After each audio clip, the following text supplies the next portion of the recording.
मी नाडी वैद्यजी योगी बाबा संजय यांच्या बैठकीच्या कार्यक्रमाबद्दल 2 शब्द मराठीतून सादर करीत आहे. मित्रांनो, मुली आणि मुलांच्या डोक्यात पालकांनी नेचर कम्युनिकेशन, निसर्गाच्या चक्राशी जुळवाजुळवाचा, मनशांती आणि निरोगी विचार घालायचा, हाच एक उत्तम ध्यान आहे. सकाळी सशक्त दिनचर्या यशाचा आधारस्तंभ म्हणून काम करू शकतं.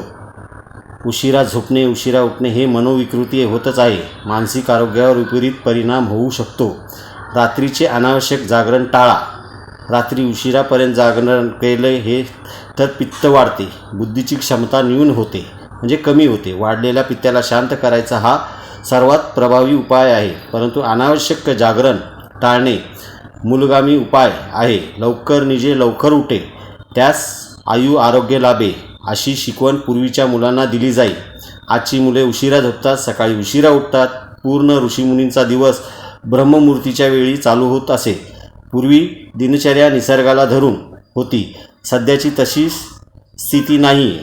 दिनचर्या जितकी निसर्गाला धरून असेल तितकी आयुष्याला पूरक असते. आज तशी ती नसल्याने पोटाच्या, घशाच्या, हृदयाच्या अशा नाना प्रकारच्या विधींना मनुष्य त्रस्त झाला आहे. दिनचर्या म्हणजे निसर्ग चक्र विचारात घेऊन केलेले आदर्श वेळापत्रक. आयुर्वेदात पहाटेच्या वेळेला महत्त्व आणि कारण तुमचा दिवसभराचा सूर या काळात ठरतो. ध्यान हे सर्वात उपचार विज्ञान मानले आहे. प्रतिबंधावर जास्त भर देणे, एखाद्याचे जीवन, विचार, आहार आणि जीवनशैलीचा वापरामध्ये समतोल साधण्याचे बारीक लक्ष देऊन आरोग्य राखण्यास प्रोत्साहित करणे. योगी बाबा संजय म्हणतात, निद्रा, झोप, आहार, पोषण, योग, व्यायाम नित्य आणि नियमित ठेवणे हाच साहस आणि बुद्धिमानी आहे. हेच स्वतःचा ध्यान आहे. योगी बाबा संजय म्हणतात, ब्रह्ममुहूर्त उठणे, रात्री लवकर झोपून सकाळी लवकर सूर्योदयापूर्वी उठणे हेच स्वतःचा ध्यान आहे. योगी बाबा संजय म्हणतात, सकाळी 6 नंतर गंडूश वा कवल करणे. सर्वोत्तम 15 ml खोबरे तेल किंवा तिळाचे तेल घेणे, तोंड फुगून तोंडात धरून ठेवणे, त्याच्या गुळण्या करणे, गुडूश म्हणतात त्याला, ते तोंडात खुळखुळवणे म्हणजे कवल होईल. हेच स्वतःचा ध्यान आहे. योगी बाबा संजय म्हणतात, सकाळी 6 नंतर व्यायाम, योग, प्राणायाम, चालणे, पळणे, पोहणे, तसाच कृतीप्रमाणे कमीत कमी 30 मिनिटे व्यायाम दररोज करावा. हेच स्वतःचा ध्यान आहे.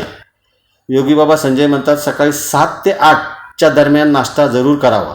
नेहमी ताजे पौष्टिक अन्न घ्यावे. दुपारचे जेवण 12 ते 1च्या दरम्यान करावे. रात्रीचे जेवण 7:30 ते 8च्या दरम्यान करावे. तसेच दुपारच्या वेळेचे कमी मात्र पचायला हलके असावे. हेच स्वतःचा ध्यान आहे. योगी बाबा संजय म्हणतात, अपेक्षा नको ठेवा, उपेक्षा नको करा. प्रकृतीची इच्छा असेल म्हणून कर्म करा. हेच स्वतःचा ध्यान आहे. योगी बाबा संजय म्हणतात, बाहेरचं खाणं टाळावे, सर्व प्रकारचे व्यसनापासून दूर राहावे, सकाळी 8 तास झोपणे, कोणत्याही प्रकारचा व्यायाम नियमित करणे हेच स्वतःचं ध्यान आहे. योगी बाबा संजय म्हणतात, स्वतःला वेळ देणे, आपले काम आपण रोज व्यवस्थित पार पाडणे, मेहनत करावी, अति अपेक्षा नको, धर्म वाढवण्याचा विचार करावा, कृती करणे हेच स्वतःचा ध्यान आहे. योगी बाबा संजय म्हणतात, अन्नाकडे औषध म्हणून बघावे, म्हणजे औषधाकडे अन्न म्हणून बघण्याची वेळ येणार नाही. हे स्वतःचं ध्यान आहे. योगी बाबा संजय म्हणतात, आपण कोण आहोत, काय आहोत, कसे आहोत यावर आपले सुख निर्भर आहे. हे स्वतःचं ध्यान आहे. योगी बाबा संजय म्हणतात, अन्न आणि आहार तसे जुने आणि अत्यंत महत्त्वाचे विषय आहेत. म्हणूनच सदृढ निरोगी राहण्यासाठी काय खावे, किती खावे, केव्हा खावे, कोणी किती खावे असे असंख्य प्रश्न आपल्यापुढे उभे राहतात. हे स्वतःचं ध्यान आहे.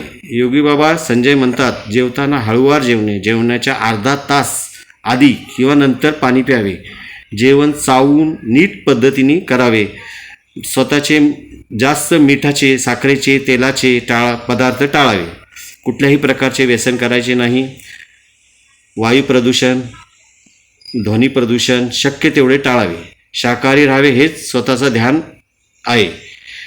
आपली दिनचर्या ह्या निसर्गाच्या चक्राशी दोषाच्या काळानुसार जितकी जुळवता येईल तितका मनुष्य आरोग्य संपन्न होतो. व्यक्तीचे आरोग्य चांगले राहण्यासाठी आदरवायाचे काही नियम दिनचर्या स्वरूपात सांगितले आहे. दिलेले शब्द सोपपूर्वक वापरावे. धन्यवाद.